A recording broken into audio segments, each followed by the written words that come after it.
Golly, talk about a bite.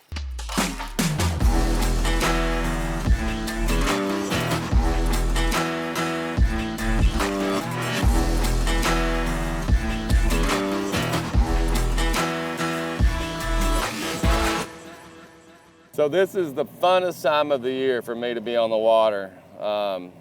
Water is 62 degrees in the morning, which means it's probably gonna get up in the mid 60s. You look up there on that deck, I got 3 spinnerbaits tied on. We're gonna go spinnerbaiting and we're gonna spinnerbait some more. And you know, these kind of fishing trips are going back to how I grew up, you know, throwing at stumps, laydowns, digging up mud all day. You know, a lot of this, whenever I fish like that, it just takes me back to, you know, the old days. And I don't mean the old days of pre-live scope. I mean the old days of fishing with my family and stuff early. So a lot of lessons back then. Hopefully we will have some lessons today to help you. We're probably gonna get hung up on a sandbar somewhere. We might have to do some pushing. We're gonna see a cottonmouth. Yeah, you just, whenever I'm doing this, we don't know where we're gonna end up.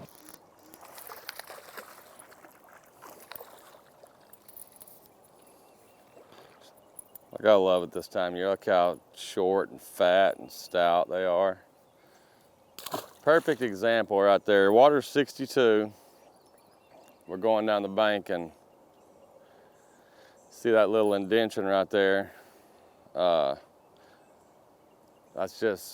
Motel 6. That's what they look for this time of year. Especially in a creek. You know, they want to get in there in a little nook like that where it's protected, like 3 sides, where they can guard it. A lot of times, you know, they'll spawn on a little nook like that, and then you'll be, you know, there may be a stump out here or a stump off of the bank, and the female will stage out there. Like, she'll sit out there and wait for him to get the room ready.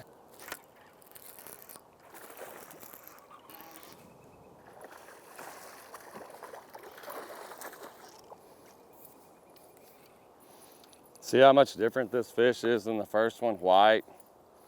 Just like she's been in the deep water, and that was the difference in the bite. The first bite was kind of more of a spawn, like that fish is up there. This fish is still on like the main creek cut. So that one's running a little bit behind schedule, and that's the reason that, you know, a lot of people don't think, but you'll hear people talk about, well, they're spawning. There may be a percentage of them that's spawning, but they never go with, they're not always doing the same thing. So you'll kind of look, I'm throwing a spinnerbait, obviously, and then I got 2 more laid down there, and it's just all about the water. You know, especially this time of year, you know, you'll get in a little area and the water will be dirtier, you know, clearer, colder. I mean, I wish I could lay 7 or 8 rods out, but I got 3, and you know, the one I'm throwing, and the reason I, you know, thought about this is I'm about to switch, because I'm getting to where I'm starting to see my spinnerbait down there a good bit, which means the water's, I've gotten up this creek pretty good ways and it's starting to clear up. You know, I got a finesse laid down there. I got a red kicker. I mean, it all just depends. And it's not just watercolor. You know, say I got in some real dirty water, I'd probably pick up that red kicker, or I get in some real shallow water. What happens is whenever you put those 2 blades on there, what it does is it lifts the bait. Those 2 blades really act like one big blade, and I'm able to keep the bait up higher. This single spin, you know, the reason it's so good in pre-spawn is because it stays down. Even though, you know, you're excited, you're getting bites, you want to reel it fast, it'll stay down there in the strike zone easier. But that double, it lifts it up. So rather than, you know, switching to a 3/8 or something like that, I'm able just to keep throwing the half and get some lift out of it.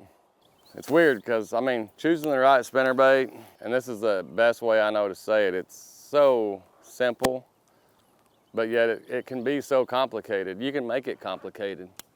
I mean, I've done bukus and bukus of videos on how I choose a spinnerbait. And still, that's probably the most popular question that I get across social media or in a boat show is, you know, why this spinnerbait? I don't know, it's just like a square bill. You know, if you're fishing 4 foot deep, you want this square bill and you want that. It's the same thing with the spinnerbait. It's probably a little bit more detail. I mean, when I say the changes are a little more minute than, you know, a square bill from just adding a blade or, you know, changing the trailer, making the trailer lighter or heavier where it floats the bait better. But the biggest thing is, and I do mean this, get one in your hand that you have confidence in it, because that's the thing. I can throw one all day long and catch fish on it, but I think whenever you get it dialed in, I think you'll get extra bites throughout the day as you would just picking up one. Like right now, some of these fish, they want to be in inches of water, and it's just hard to keep this single above them. So I'll pick up a double. And then the finesse, I mean, that's just, if I get an area I feel like that's been fished or the water gets clear, and I know you're thinking right now looking at the video, look where you're at. There has not been a single person back there. Where I live, there's been people back here. Not only is it all that I can see the blade, you know, that single Colorado, it's got a kick to it. You know, bum, bum, bum, bum, bum, bum, bum. This finesse, it's got smaller blades, and then the two act together, and they kind of cancel each other out. Like it's not as big of a thump as it would be on a single. You guys are probably like, well, you're making it complicated. I'm trying not to. I'm trying to make it simple. You know, we've only had, we've only been fishing for a little bit, but we've only had 2 bites until you know, really get a feel for where the majority of them's at. You kind of got to bounce around on everything. You know, the biggest thing for me on a spinnerbait is you can cover so much water. Like I can move fast. Still gonna catch fish, I feel like, if they see it, you know. But you can always, you know, you go through an area real fast and you get 5 or 6 bites.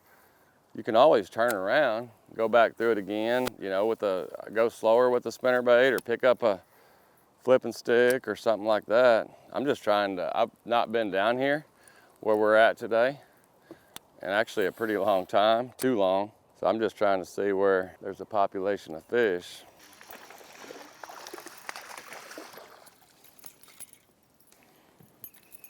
There ain't nothing like it. There's just not nothing like it. Just not nothing like it. I mean, I love catching them on a frog, and I love catching them flipping. I love catching them however I can catch them, but there's just nothing like that.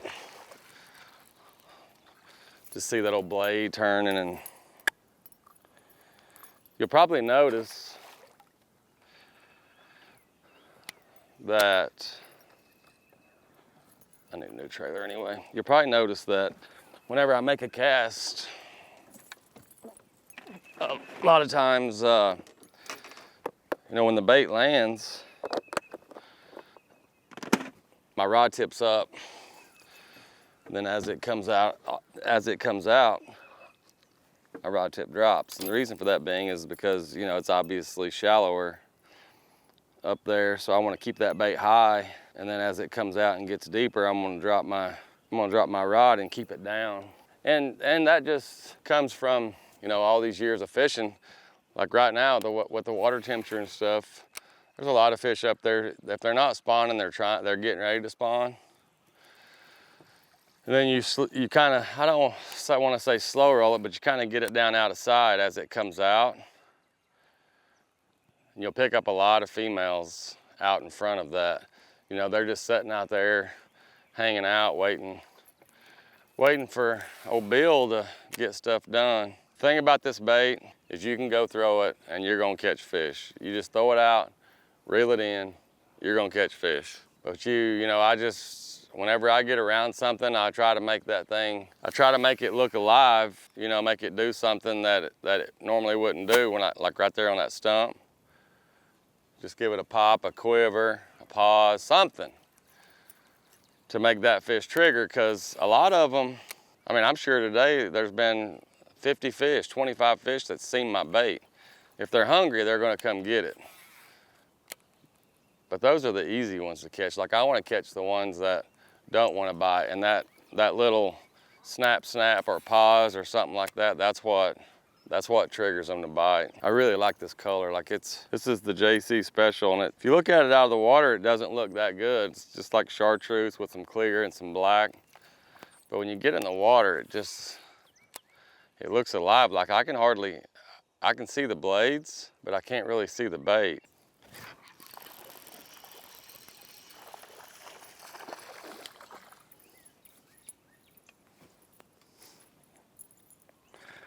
Look at that, 12 inches long. He's got the whole bait in his mouth.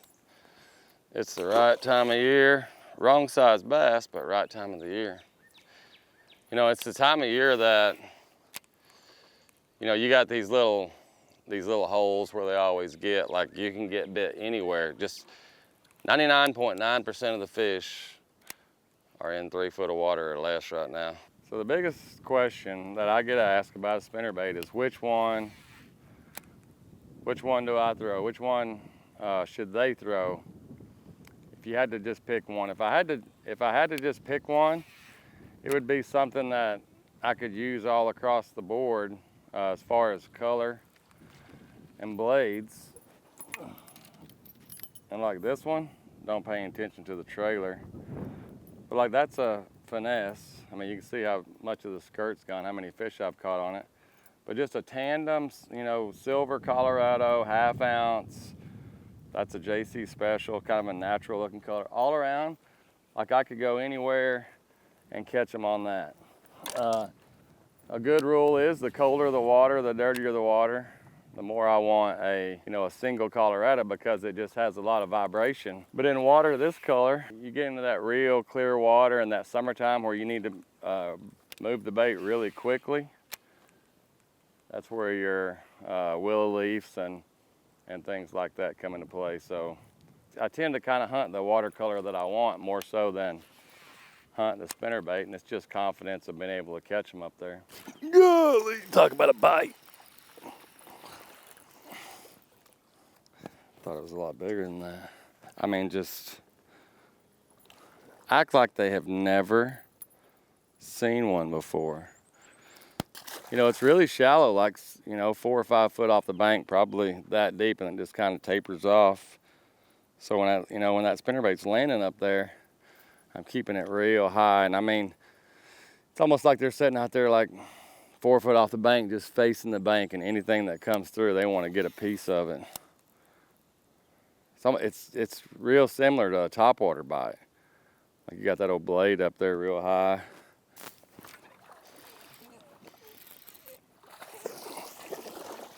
Come here, girl.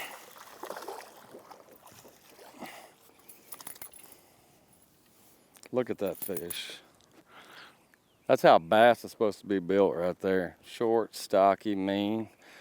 There's a good sign that they're spawning. Like she didn't even get it in their mouth. A lot of times they just run up there and hit it. It's been a fun day. Back to the old school 2 inches a day, 2 inches deep spinnerbait fishing. Didn't catch the biggest fish today, but we caught a lot of fish. I appreciate you guys riding along. I hope you learned something.